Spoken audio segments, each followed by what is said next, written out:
নমস্কাৰ। মোৰ এই বক্তব্যৰ যোগেদি অসমৰ নেপালী ভাষী গোৰ্খা সমাজৰ প্ৰতিগৰাকী ভাতৃ ভগ্নী তথা জ্যেষ্ঠসকললৈ অতি বিনম্ৰতাৰে জনাব বিচাৰিছোঁ যে যোৱা 5 ফেব্ৰুৱাৰী তাৰিখে অসমৰ এটি ব্যক্তিগত টিভি চেনেলত এক টক শ্ব'ত অংশগ্ৰহণ কৰিবলৈ গৈ মোৰ প্ৰতিপক্ষ বিজেপিৰ মুখপাত্ৰগৰাকীৰ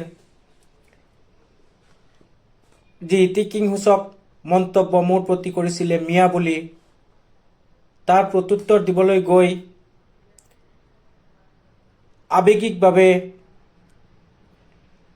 মই যি নেপালী শব্দ প্ৰয়োগ কৰিছিলোঁ, আচলতে সেই শব্দটোৰ জৰিয়তে মই আপোনালোকৰ জনগোষ্ঠীটোক বুজাব খোজা নাছিলোঁ বা মোৰ সেইটো অভিপ্ৰায়ো নাছিলে। সম্পূৰ্ণৰূপে সেই মোৰ প্ৰতিপক্ষৰ ব্যক্তিগৰাকীক মই সেই শব্দটোৰ যোগেদি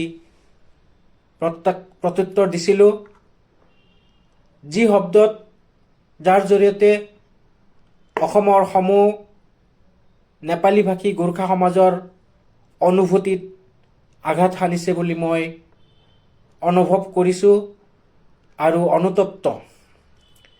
মোৰ এই শব্দৰ যোগেদি কোনো পধ্যেই মোৰ অতি সন্মানীয়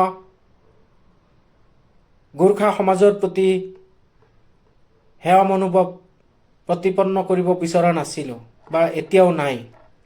কিন্তু হয়, মানুহ মাত্ৰেই ভুল হয়।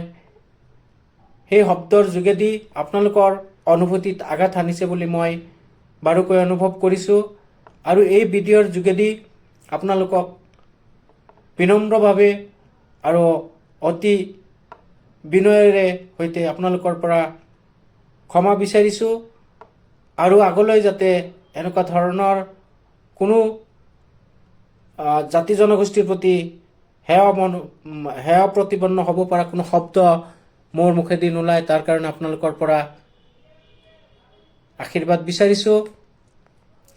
আৰু এটা কথা মই নিশ্চিতভাৱে আপোনালোকক কওঁ, কোনো জাতি জনগোষ্ঠীৰ প্ৰতি মোৰ হিংসাৰ মনোভাৱ বা কোনো জাতি জনগোষ্ঠীক সেৱা প্ৰতিপন্ন কৰাৰ অভিপ্ৰায় মোৰ কেতিয়াও নাই। হয়, সেইদিনা যিখিনি অনাকাংক্ষিত ঘটনা হৈছিলে, আচলতে আৱেগৰ বশৱৰ্তী হৈ সেইখিনি হৈ গৈছিলে। কাৰণ ময়ো আপোনালোকৰ লেখীয়া এক পশ্চাৎপদ জনগোষ্ঠীৰ, অৱহেলিত জনগোষ্ঠীৰ পৰাই উঠি অহা।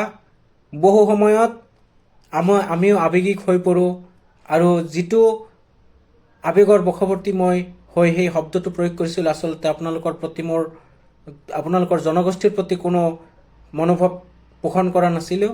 একমাত্ৰ সম্পূৰ্ণৰূপে সেই ব্যক্তিগৰাকীৰ বিৰুদ্ধে, মোৰ প্ৰতিপক্ষৰ বিৰুদ্ধে শব্দটো প্ৰয়োগ কৰিছিলোঁ। গতিকে যোৱা কেইবাদিন ধৰি আপোনালোকৰ বিভিন্ন সংগঠনৰ যিসকল নেতৃস্থানীয় ব্যক্তিসকল আছে, এই শব্দটো লৈ আপোনালোকৰ অনুভূতিত আঘাত হৈছে আৰু ইয়াৰ জৰিয়তে আপোনালোকে মোৰ বিপক্ষে বা মোৰ বিৰুদ্ধে বিভিন্ন ধৰণৰ প্ৰতি আন্দোলনৰ ব্যৱস্থা কৰিছে বা হয়, এইটো নিশ্চিতভাৱে কৰিব। কাৰণ প্ৰত্যেকগৰাকী ব্যক্তি বা জাতি জনগোষ্ঠীৰ নিজস্ব এক অনুভূতি আছে, মই উপলব্ধি কৰোঁ আৰু সেয়া সম্পূৰ্ণ থাকিবই লাগে। কিন্তু সম্পূৰ্ণৰূপে মই আপোনালোকক পুনৰবাৰ কৈছোঁ, মোৰ সেই শব্দৰ যোগেদি আপোনালোকৰ প্ৰতি মোৰ কোনো সেৱা মনোভাৱ পোষণ কৰা নাছিলোঁ।